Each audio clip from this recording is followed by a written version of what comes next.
And welcome to another episode of Giving a Hoot. With who? I'm Luke. I'm Ryan. I was going to say, Peter really knows how professional we are now with trying to get this shit. I mean, we forget the name of our podcast going into it. So, I mean, really, we're recording on a Wednesday, so we're more focused on Kenobi and that we don't get to watch it until we're done this. So, yeah. You know what my delay was? We watched Miss Marvel with Cora. I haven't even watched Miss Marvel. That came out today, too. So good. So, I got to get through this quick. All right. So, we played Chattanooga. What happened? We finally beat Chattanooga. Finally. First time in club history? Anybody's ribs get broken? Not that I know of, Peter. Were there lights? It appeared to be lights. Although I will say, while watching it, Shido's goal looked very dark. It didn't look like there was as many lights by his goal. And maybe it's because of the big video board behind him. But question. Would you say that video board is overcompensating for something? Generally, they are, yeah. Okay. All right. We will not ask for an official comment from the club on this, but we understand that you nodded in approval of said joke. All right. So, as we said, Chattanooga has never lost us before. In either the 2020 season, where they broke Dami Viader's ribs, in the game-worn jersey. I think that is on my wall in my office. We tied them once. Yeah, they've beaten us twice, and we drew once before this. Yeah, they beat us at Werner Park as well, I believe. Yeah. Like that's a notch on our belt we needed. I think so. I mean, for a lot of reasons, right? Like, I think the boys needed it in the league, especially. Draws are fine. We have a longer season, so draws are going to be okay. But eventually, you got to start turning those into wins. So I think the boys needed that confidence boost. We've had it throughout the U.S. Open Cup run, obviously, but they needed to show those wins can come in league play too. Well, what was this, our 6th or 7th game? This past one? Yeah. Was our 7th. Okay. So 7 games, 2 wins, 1 loss, 4 draws. Math adds up. I'm glad. I'm trusting Excel formulas to do my math for me. But that seems very similar to our 2020 season. I'd like to say it meant a hell of a lot to the guys, but honestly, with the turnover we had between last season and this, I mean, a win always is going to mean something, but we're looking at a very new team that has won some very big games. This rivalry, players have more of a rivalry, I'd say. Coaches have more of a rivalry than the fans do, but it definitely was something that I don't think meant quite as much to the players on our side as it did to the fans. But and a lot to one guy. Yeah, I mean, what did you guys see out of the game on this? Well, for me, getting 3 points on the road is always going to be tremendously important. You want to win all your games at home and then just maximize points on the road, especially when you are in the scheduling situation that we're going to be in as long as we're at Werner Park. We're going to be on the road a majority of our first third of the season or so. So it's going to be a struggle. It's going to be just trying to maximize points. So getting 3 points on the road against anybody is a bonus. It's hugely important. Doing so against Chattanooga, obviously they're, on a bit of an early season slide here, but everybody knows they're a good team. Everybody knows they're a hard team to beat, especially at home. So it's important. I don't care what the circumstances are. Beating Chattanooga on the road is a big 3 points. I mean, not everybody can go to Citi Field and squeak out a point. Chattanooga certainly can. But you did bring up a good point there that I'd be an idiot not to press you on. As long as we're at Werner Park. Yep. Okay. How long's that? I couldn't tell you that because I genuinely don't have an answer to that question. I don't know that anybody does. But we are at Werner Park right now. We have, with the help of the fans, turned it into a really tough place for opposing teams to come play. And, we want to maximize our points there, and hopefully we'll continue to. All right. Good diversion. So, Luke, you brought up 2020, which I think a lot of us keep comparing this season to.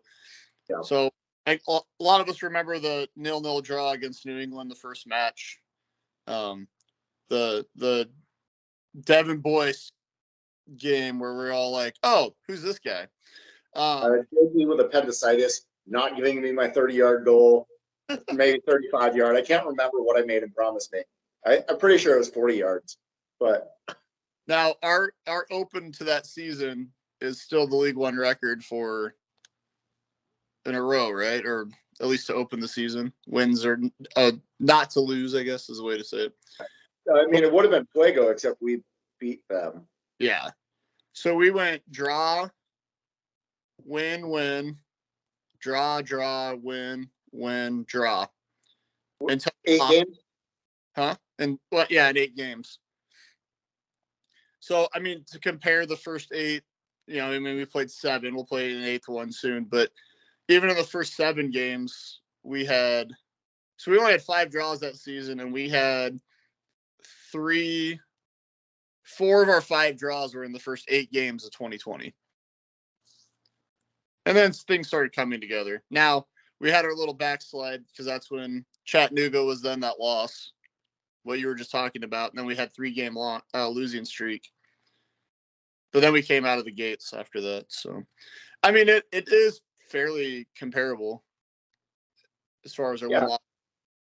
And while our players aren't exactly comparable because Devin Boyce came in as like unhinged lightning chaos player.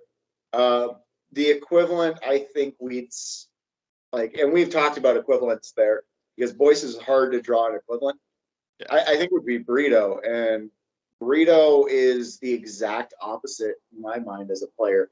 Very composed, very, very, and I mean, we talked to him last pod.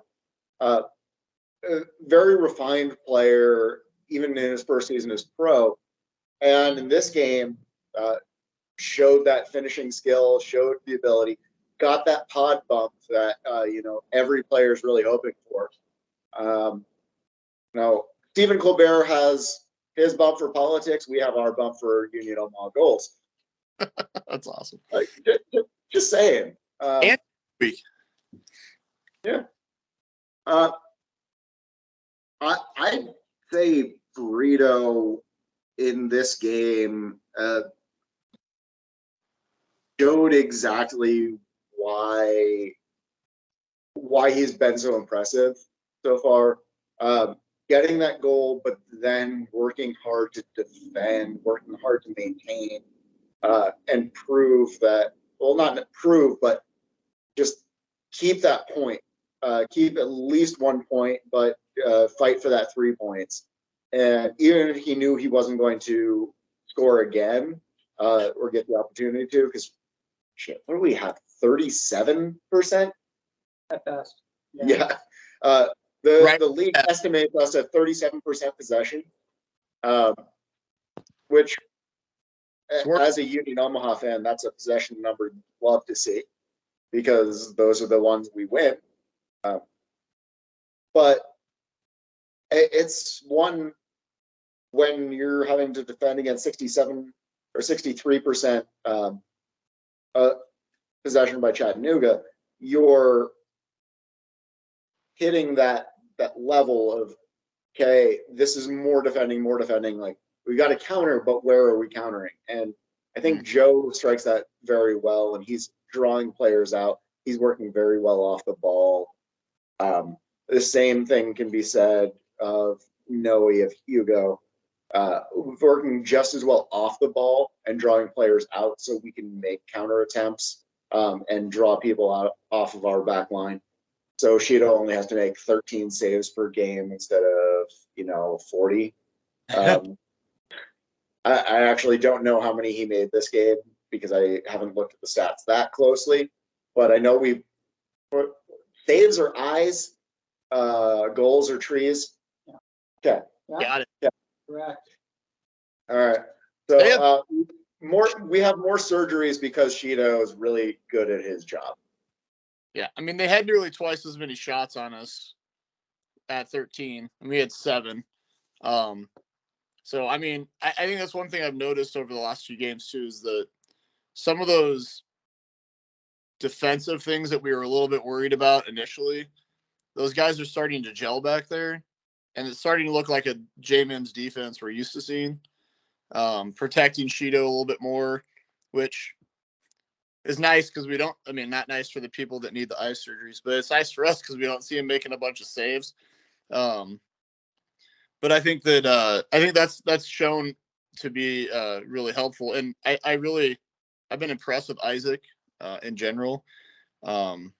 Just having that ability, the track back ability that he has. And Ryan's really, every game, I think Ryan impresses me more and more back there. Well, I mean, we talked about Ryan last pod.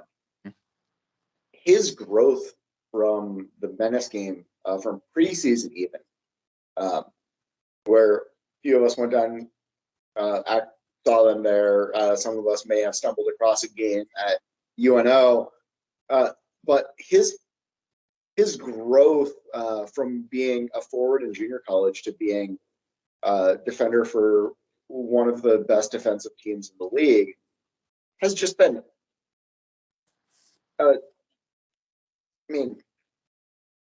unfounded. Like, we're expecting a good defense. I wish there was some better depth there, but in true Jameson style, we are scratching by on the thinnest of defensive depth. I mean, I'm particularly saying that because Peter's here, and I want to make him squirm a little bit. But the guy who wants to sign off on contracts and the like. Well, so yeah, Ryan, I think, I think mentioning Isaac, getting in the squad, getting all those issues sorted out, getting into shape, getting, just back to playing full time, is going to be key to the team and has been key to the team in recent weeks. So Ryan, yeah, you make a really good point about Isaac's return.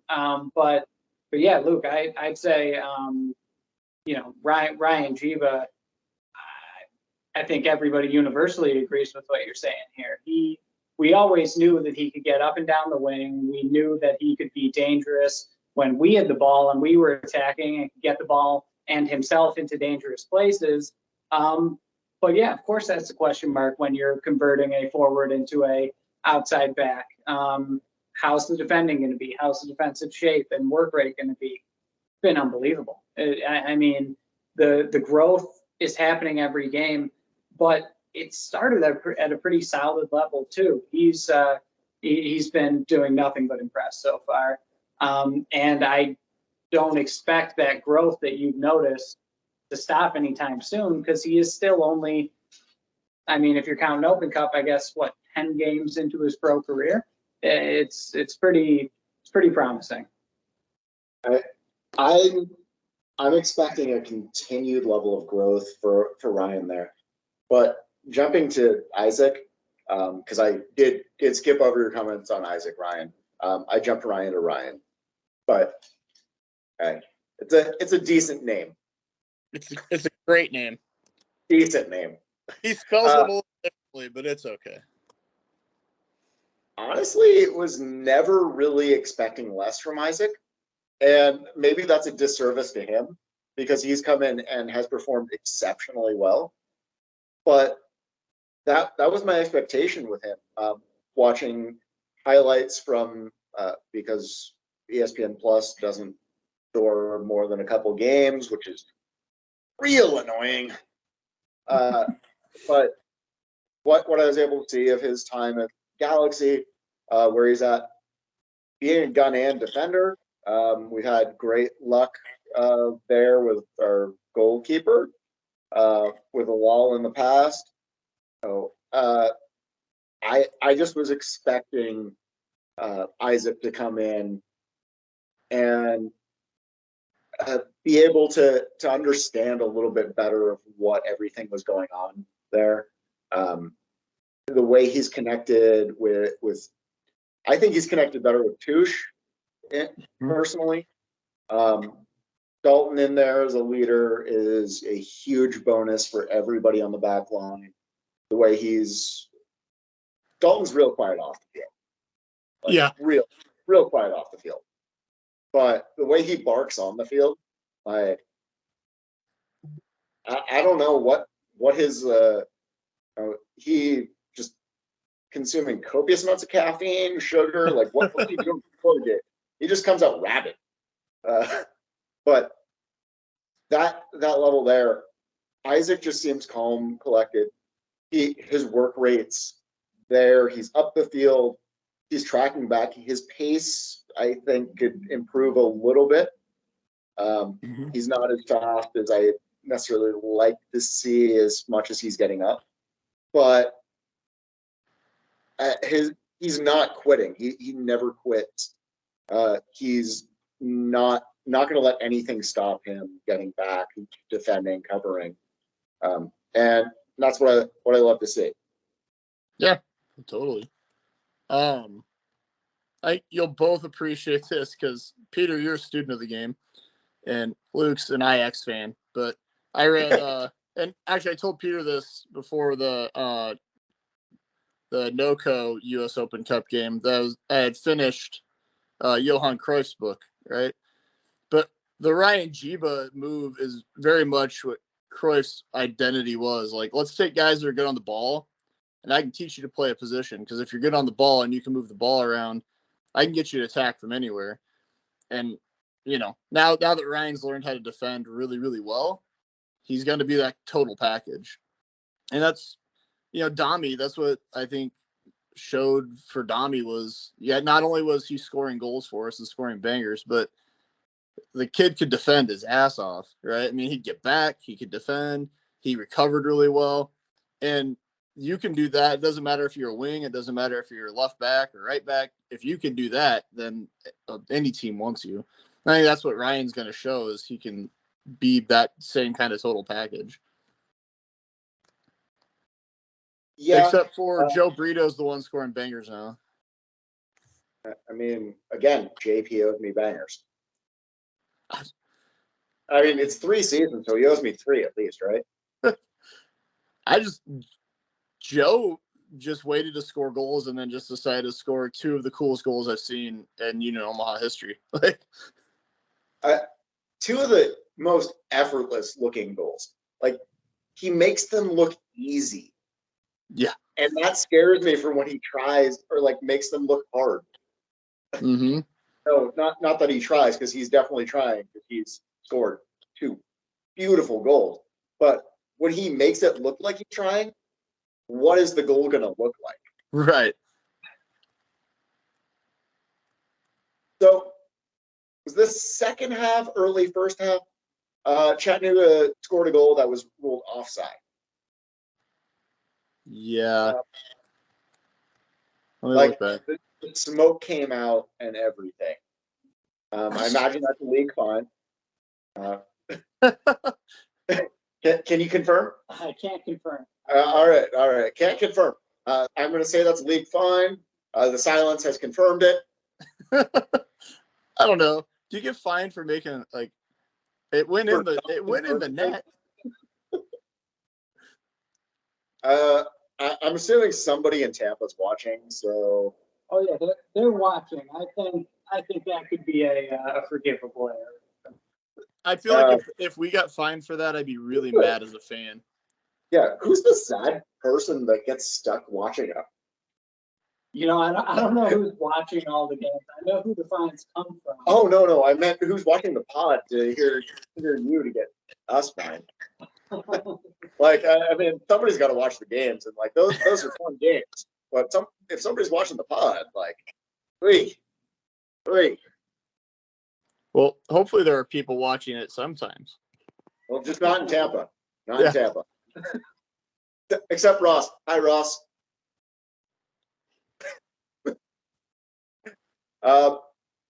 No. There was one opportunity, but where they did score, but ruled offside. And looking at the replays, granted the glare was pretty bad. Oh God. Someday, hopefully, they'll figure out how to finish a stadium on time. Until then, glare. However, is that the problem? Yeah, the camera should be on the other side above the suites, but the suites aren't done yet, as far as I understand. And then that side where the camera is currently at is supposed to be another set of stands, and that's still not done. Okay, that makes sense. Hopefully the parking lot is not just a pile of mud like it was last year. Goal being ruled offside. Chattanooga has a very, very tough offense. Bleda has brought that quick finesse South American style offense, style of play into Chattanooga. I'm very impressed by how formed our defense is, how tight our defense is, to be able to set offside traps that are catching a well-coached team, a strong team, off that way. And a way, especially when there's no VAR, that's noticeable by the linesmen, but not by the players.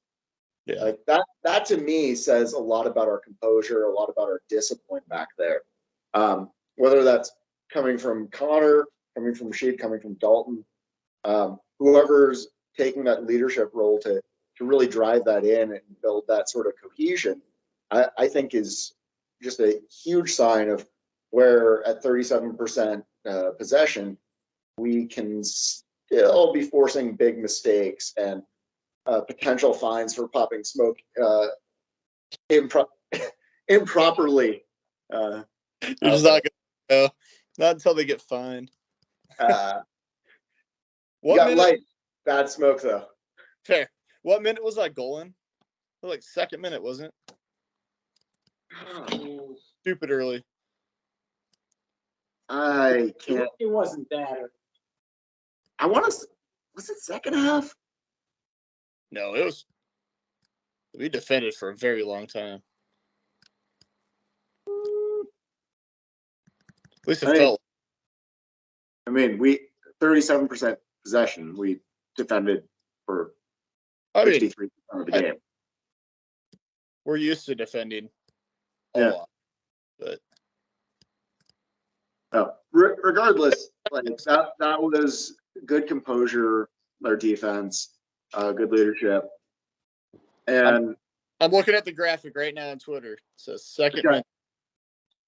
That's from our team's Twitter. So, all right, Jack. Let's Jack. That's. I mean, better not screw that up. If Jack's making us report falsely. Oh yeah, we are always on top of our game. I mean, without stoppage time though, that's 88 minutes of defending a lead. Generally scoring that early, it's always nerve-wracking. I will say I was watching most of it on my phone, but I didn't feel. Joe's goal. Yeah, Joe's goal was second. Yeah, Joe's goal was second. I was thinking you were talking about Chattanooga's. My bad. Yeah, our goal. Okay. It just, for us to be defending that long, a 1-goal lead, I think where my impression that our defense is starting to gel is coming from. For our team to have to, and we really, after that goal, we had a few shots, but we didn't look like we were going to threaten too much more, because they kind of locked it down too. So I was pretty impressed with the defense there, because like you were saying earlier, Luke, they have a pretty tough offense. I mean, they have 3 times. Is he 3 in a row Golden Boot winner? 2 in a row at least. Not for us, or not for our league. Isn't Terzaghi 2 years in a row Golden Boot winner? Terzaghi's in Richmond. Well, who am I thinking of then? Who's on their team? I'm so tired right now, you guys. It's insane. Wait till I start my master's. Right, Earth was on their team. That didn't go so well. Connor Doyle was on their team. No, No, sorry, he's not on their team. He's the one person this meant the most to, I think. Connor seemed to enjoy himself, but he better. Hey, Bensigen? I don't know what I'm thinking. We'll move on. Yeah. Anyways, won the game. What's that? Won the game. Most of a week off.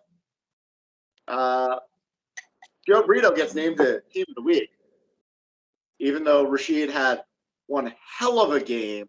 Did not get named to Team of the Week because, was it Christensen did? Greenville? Maybe. Rashid's a victim of his own excellence on these teams of the week, I think. I said it last year, too. It's become expected for him to, keep a clean sheet or thereabouts and, direct our defense flawlessly. And, and when called upon, make some big stops off him. So, I think when it comes to Golden Glove, when it comes to end of the year awards, I think he's been robbed by the expectation of him being as good as he is. And Team of the Week, I think he could easily be Team of the Week virtually every week. Are you just saying give him Team of the Year now? I'm just saying I think he is. Do you get fined if you say he's Team of the Year now? Probably not. Okay, just say it. Say it right here. No one listens to this pod. We're only 7 games in. He's got to do a little bit more, but I think he deserved it last year. I think he 100% deserved it last year. And yeah, Team of the Week. I think most weeks that we play, you could make a case for Rashid being on that, but it's not exciting to have the same thing. Now, we don't have any more data people watch.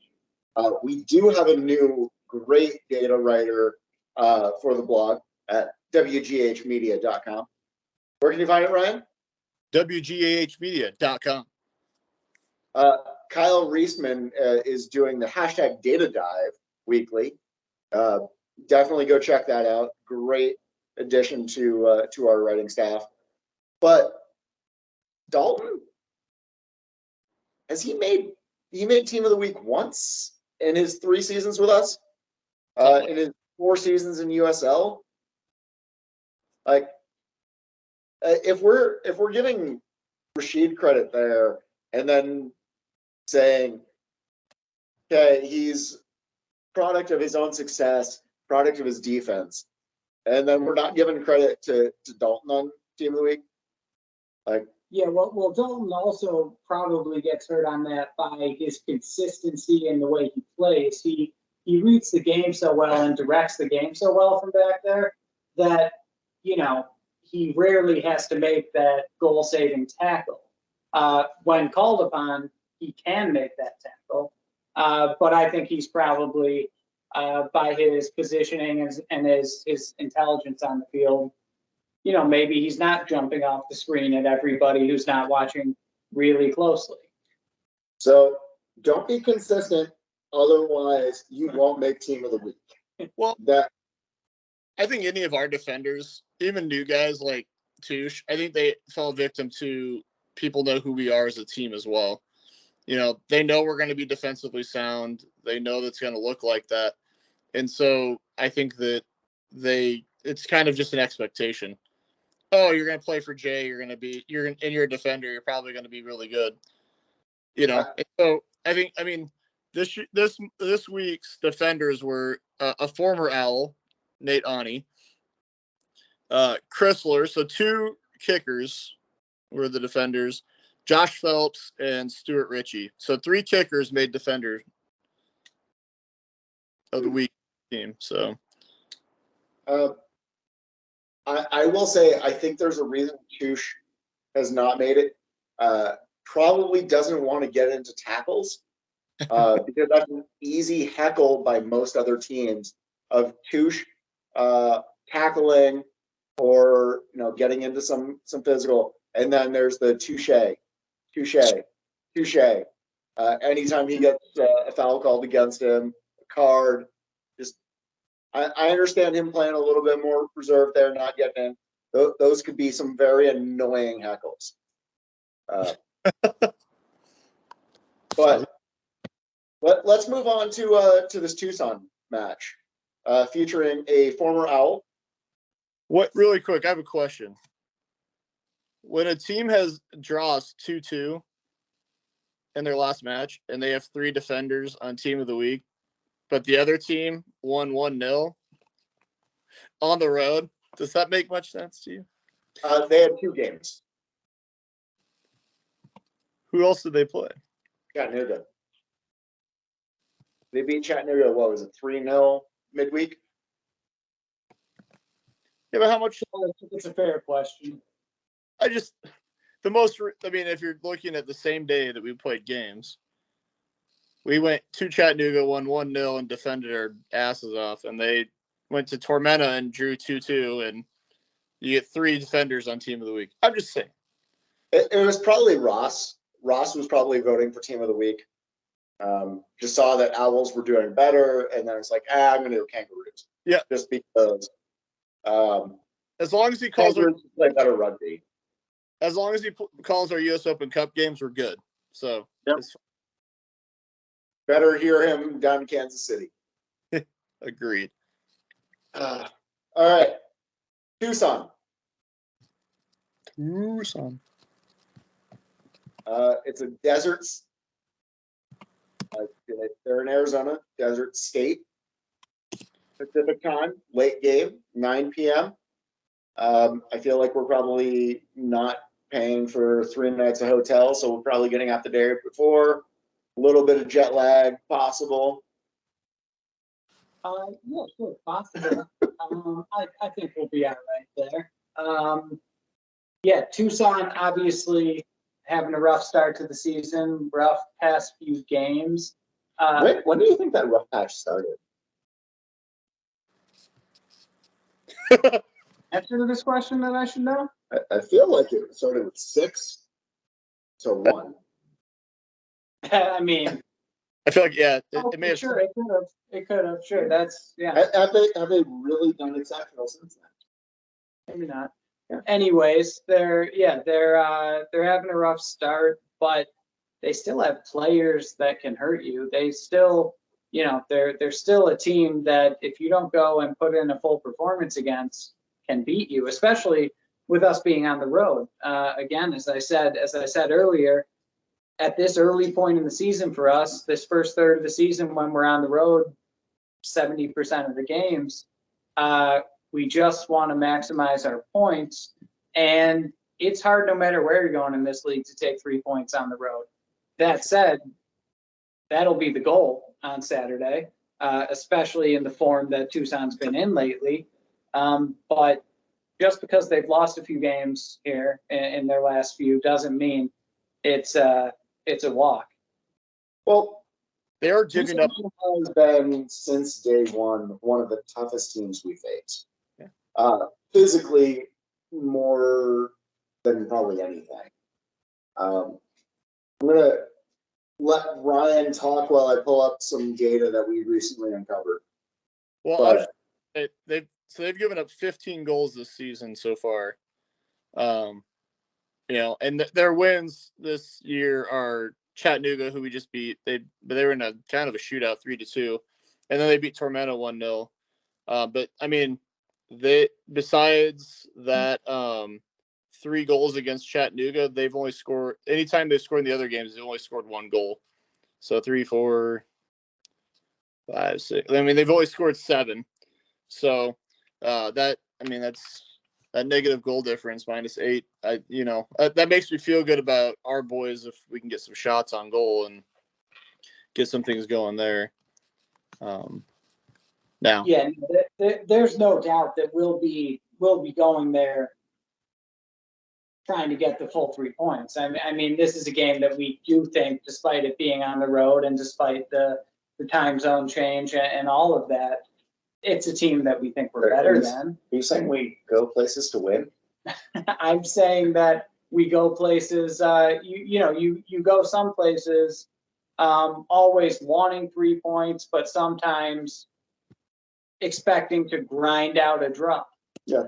I don't think that will be the mindset going into this game, but Tucson's been a challenge for us, as you said, and as we've seen so far this season, any team in this league can beat any other team in this league on any given day. So nobody's expecting this to be an easy game just because of all the stats that you just mentioned, Ryan. Well, going to the stats and pulling from our new statistician. Yeah, okay. Words. They're fancy. Kyle, as far as who we fouled the most, Chattanooga, who we just played, Greenville, and then Tucson. So those are fouls we committed.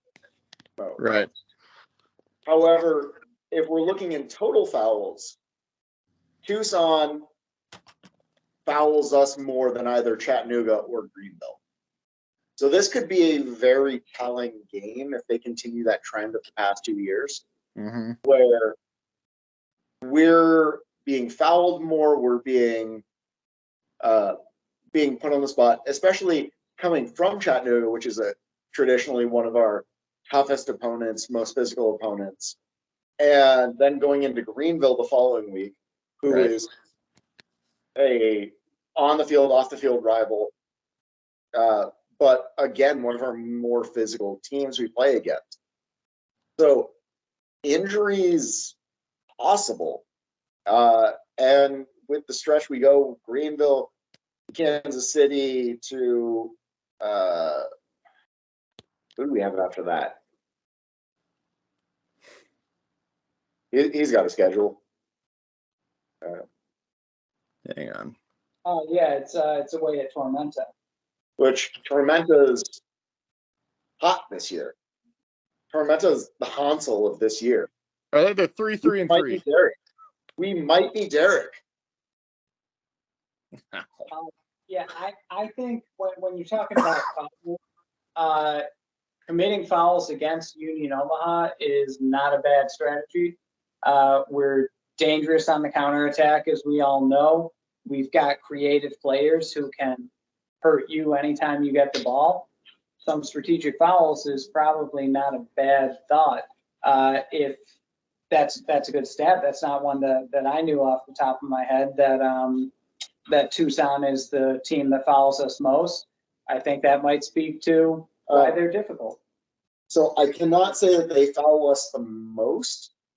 However, it is the team in which we have the most fouls combined, and versus Chattanooga and Greenville and Tucson, of those being the 3 most, we commit less fouls against Tucson, they commit more against us. So, well, anyway, yeah, they commit some fouls against us, and I think that's, like I said, I think that's not a bad strategy against a team that has creative offensive players who can hurt you quickly. Slowing them down is not a bad thing. That said, this year, even more than last year for me, we can hurt a team on set pieces. I mean, the players you've mentioned, we've seen JP put a few in with his head this year already. You know that Dalton, as long as it doesn't get called back, can score on a set piece, no problem. Alex Touche, dangerous. And then we've got guys who can hit him too. So, you know, I think it's while if I were playing against us, I'd probably encourage some fouls to break down some of our quick attacks. You don't want to do it too close to the box against this current roster because we can hurt you there too.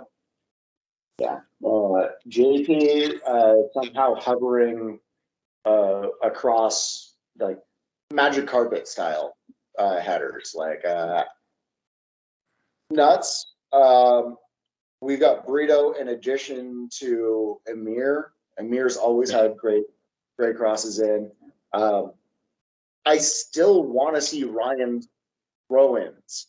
Like, he's been holding back. Like, I know he can throw in as good as a corner kick at Warner Park, and I want to see that. As long as we have 60-mile-an-hour winds going, I think he'd be okay. Well, honestly, a 60-mile-an-hour wind and he catches somebody's head, like, that's a goal.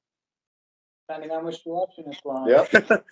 Yeah, when it's blowing straight at the berm the whole time, different story. Yeah.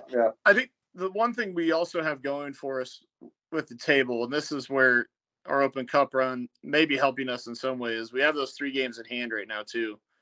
You know, I mean, you turn those 3 games in hand into 9 points, and all of a sudden that shoots you way up that table. Yeah, and I think that's a big difference right now is, you know, the only team that's played less than us is Northern Colorado, and they're playing right now, aren't they? I think they're playing. Yeah, they're playing at NCFC versus NCFC. And it seems to be tied at this point. There we go. And it looks like Ayman Zayed got a yellow. The other thing we have going for us right now is 7 games in, we're on the positive side of goal difference. You know, and so you start turning those games in hand into wins, which means you're scoring goals. You know, and that's just going to benefit us as we keep going forward too, because we know that can be a big tiebreaker when it comes down to at the end of the season too. I'm still you're blowing my mind thinking that Tormento's on this hot streak when they're 3-3-3 right now. I mean, look at their squad this year. I know. They've taken some time, but they built an extremely good squad. And even this week where they had half their guys called up to international duty, which, yeah, South Georgia getting 5, I think it was 4 or 5 guys called up to international duty. Like, no, that's cool, and that's a storyline for League One and for USL that I think is awesome. And I don't mean to get away from this Tormenta questioning of their hot streak, but you know, it's a good opportunity to talk Ricky right now. In Nations League camp. Ricky, we're recording this on Wednesday. Ricky plays Thursday against the Cayman Islands in Nations League for Puerto Rico. As we cleared up last pod, Huracan Azul learned the Puerto Rican team nickname, so we're all here for Puerto Rico because I don't know anybody on the Caymans, and there's no Owl players in the Caymans until we have another CONCACAF player called up to a national team to play against him. 100% for Puerto Rico. Screw everybody else. Hey, and you can watch on Paramount Plus. I know it's not ESPN Plus. No, if anybody wants to watch Ricky play for Puerto Rico, 5 p.m. tomorrow at 5 on Paramount. Well, I mean, probably yesterday at 5, but Yesterday. he does play Saturday 1 p.m. Well, I see what you're saying. Sorry. Yeah, we're Told you I not was that tired. good. We're live. They play again on Sunday against British Virgin Islands. Okay. We'll wait for my computer to load. Keep talking. with that being said, like Ricky was signed knowing that he was a fantastic international player, scored 4 goals their last call up for World Cup qualifiers. Obviously, they didn't qualify for the World Cup because Puerto Rico doesn't have the depth that most of the other nations that did qualify for the Octagon. Is it the Octagon now? I mean, are we in UFC for CONCACAF now? Did they only do that because of the shortened time or window? I think it's just CONCACAF just being CONCACAF. Okay. I thought it was just a one-off thing. Turn it into a fight club. But yes, Sunday at 5 on Paramount Plus if they want to watch Ricky this weekend. Nice. I mean, definitely worth watching because, as I said, last time he was called up to the national team, 4 goals. That's a huge boost for his confidence. Last year he came in, got injured pretty close to when he signed. So this could be a huge boost to confidence, comes back and opens up something else. Alternatively, could do absolutely nothing, but in any event, support a Buo. Adopt a Buo's nation. It'll be super exciting to me when Yoskar gets his senior call-ups because Yoskar has been performing. He already got called up to the U20 squad. Him getting those call-ups in the future, it looks like a number of his U20 teammates, they may have aged out and been called up to the Nations League. Yeah, well, I mean, U20 World Cup is coming up too, and we don't know whether he's made that roster or will make that roster or not. But just to be in the conversation right now, leading into a major tournament like that, is incredible, especially considering this time last year, I'm sure he was not even on their radar. They wouldn't have even known his name. So I think his growth has been really exciting this season, and seeing him get starts and get minutes and then perform confidently in this league is only going to help him with both his national team, and it's going to help us. What are you feeding him? I have nothing to do with it. Is it true that he is rooming? I actually cannot confirm that. I don't know. Is he? That's what I thought. Sounds right. And if it's 2 of our being called up international players rooming together, and seeing how Ricky was working out on top of a freaking mountain in the offseason. Goals for Yoskar to aspire to, you aspire to, and become the next Alphonso Davies of the CONCACAF. Yes. Just saying, play for Bayern Munich. I could see that happening. You're wearing an Atlanta United kit. You cannot come down on Munich. That I got for $30. They wasted a former Ajax coach like you're going to waste with Manchester United. Like you both are going to waste with Manchester United. No. Oh, yeah. I think so. I mean, I think he's going to try his best, but I think your team's going to waste him. No. I'm optimistic for the first time in a very long time. Agreed. It comes from a good coaching tree. Yeah. Okay. Final thoughts going into Tucson. Come back with 3 points off the road again. I mean, I think they got the boost in the league with the last game. If we come back with another 3 points, that's just going to keep building that momentum, especially leading into would it be the 18th, right, is the next of that home game then, which is going to be great. You come back after 2 on the road with 6 points, and then you get a home game. We win 3 in the league in a row, and our position on the table is going to change really quickly. And then they're going into Kansas City with a ton of confidence. And was it Owen that said 600 fans? Yeah, so that's it's north of that, honestly. It's and we have no idea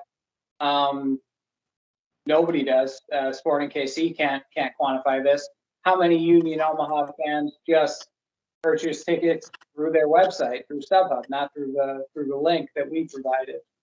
So yeah, I think 600 is conservative. Will there be any incentives to wear Volt? Yes. So it should be available on the website. Actually, today, if when's this dropping? Thursday or Friday. Yeah. Anyways, it's probably on the website. By the time people are listening to this, it's on the website.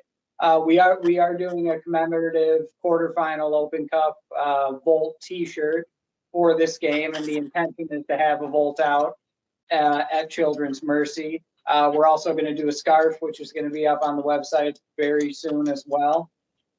So yeah, no, we are. The Volt out was not that happened organically. It wasn't anyone on our side's idea. I think I saw it on Twitter and just said, yeah, wear Volt, and so now we're getting behind it and printing some shirts. Yeah. So to Team Store, we're gonna have a lot of special merchandise in the next few weeks, then, huh? Yeah, well, with the 18th being Pride Night at Warner Park, we'll obviously have that special edition merch and get both. I mean, the trip to KC, the Bolt Out stuff will be much more limited in quantities than the Pride stuff, but yeah, hey, get both shirts. Did you underproduce Pride scarves this year? Because I'm pretty sure you sold out of Pride scarves by the 20th minute of the game. Yeah, I mean, listen, I still hope we underproduce them, but we ordered more than double what we ordered last. Are you pulling a Storm Casers and scheduling Pride Night to be the same night as Dollar Beer Night? Yeah, our Dollar Beer Night for Union Omaha games. Yeah. You just heard it. He committed to a Dollar Beer Night for Union Omaha games. Yeah. No, I will not be wearing Volt. I am tempted to wear the SKC jersey that I wear every time they play. And for the past 3 seasons, every time I've worn it, they lose. Or my normal getup that when combined, I don't know as though we've lost a game. Oh, you just jinxed it. Well, it's either the one that I know SKC has lost every time I've worn it, or the one I'm not sure if we've won or tied every time I've worn it. Always go with the sure thing. Okay. I mean, they're both sure. Not combining them because that's just too much bad juju mixing. I would just say wear Union Omaha stuff because you're going to be surrounded by a lot of Union Omaha fans. Because I know where you're sitting. All right. I think I can probably manage to find something in my wardrobe that says Union Omaha. Wear it for me since I'll be in Virginia at that game and won't be at Warner or at Children's Mercy Park. Oh, no, that sounds horrible. I'll watch it from a beach and tell you guys all about it. It's hot in Virginia in June. But what other than Pride Night on the 18th does Union Omaha have coming up? What's been going on this season? Are you referencing something specifically that I'm missing? Or no, I'm actually curious because I don't pay attention to your social media. Okay. Yeah, so I think the biggest thing that's going to change pretty quickly is we're gonna have some home games, more than we've had one a month so far. At Chattanooga or Morrison? They're gonna be at Warner Park. Wait, we can play games at Warner Park? We can. We have just been unlucky so far in our schedule. All right. So yeah, no, I for me that's the biggest thing, to finally be able to play some consecutive and some regularly scheduled games at Warner Park. We made that place very difficult stadium for opposing teams to come in and get points in. But we've got a lot of new guys on the roster this year who haven't spent much time on that field yet. So I'm looking forward to getting to a regular home game cadence. We have some really cool events coming up, and our community clinic for anybody with kids or who knows kids from the ages of 8 to 12. We're going out into the community with the players, teaching soccer. We will be at Tranquility next Sunday, the 19th. We were at Omaha South a couple weeks ago, and those are doing awesome, and they're getting our players out in the community interacting with kids and with fans and with families, which for the past, resistance of this club, we haven't really been able to do because of the COVID situation. Have those been well attended so far? They have been. So we've only had the one, which was at South High. Okay. A couple of weeks ago, and we capped it at 100 and had the 100 registering. So those are going great, and the players are enjoying them. They get to go out and just have some fun playing the sport that they've made a career, but that they grew up loving, and passing that passion on to these kids. Well, I mean, that'll be especially exciting. Looks like pulling up social media, July 1st is Youth Soccer Night. July 1st is Youth Soccer Night. Yeah, so we've got a bunch of different youth clubs coming out with their groups, with as many as they can bring out. Those are going to be good. But also, it'll be, what will that be? It'll be our fourth home game in Winter Park of the season. It's just, that's the biggest thing for me. This first third of the season, and it was the case last year too, is brutal because we're on the road 70% of the time. We're finally getting home. It's brutal for our fans too. It's hard to build excitement and build momentum when you're seeing your team play at home once a month. That's changing very soon, and that's really exciting.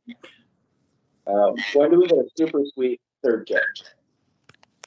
It might be 2022, 2023. I mean, can we do 2022 and a half? Listen, we've got our Open Cup kit that we wore against Des Moines. I know it's not what you're looking for here, but that was our 2020 kit. That's still a third kit. Going back to your clinics, is it something people can sign their kids up for in advance, or can they sign up the day of? What's that look like? So it's in advance, but the registration windows open up just a couple week or so before. So I don't believe they're available to sign up for right now, but the one on the 19th will be open soon. I'm trying right now. Ready? Yeah, that'd be great. Let's see. See what it does. Can be found on the Union Omaha website. Yeah. It says it's open. It closes on the 18th, so it's open now for the 19th. Amazing. Good. Beautiful. Ryan, we haven't brought this up in a while, but since we do have a representative of the team here, and you are on the team's website, can you go to the request mascot appearance? Does that exist? So I can say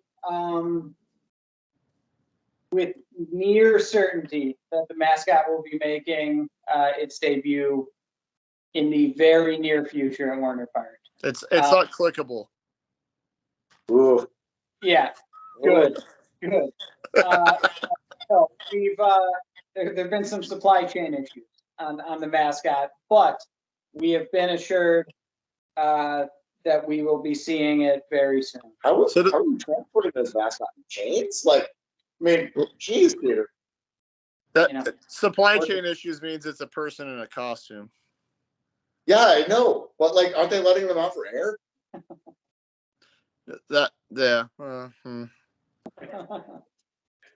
So, I will say, person in costume better than live owl attacking a small child. So Depends on what you're going for. Just saying. I got no small children. Ain't mine. I have a young child. She's taller than most kids her age, so. Taller than you. No, come on. All right. Anything else you'd like to share with the 5 people that listen to this podcast? Damn, you keep making the number little. Well, I mean, we have to undersell it. They keep coming back on to try and boost our numbers. yeah, I think I have to encourage everybody to get out to Pride Night on the 18th. That is not only our 3rd home game of the season at Warner Park, but it's also one of our more fun and one of the more important theme nights that we have, in my opinion. And that's for me personally. At the stadium, it's going to be a lot of fun. It's going to be a great environment. We are going to be inviting different organizations from throughout the metro, different LGBTQ plus organizations from throughout the metro to come educate the fan base and engage with the fan base.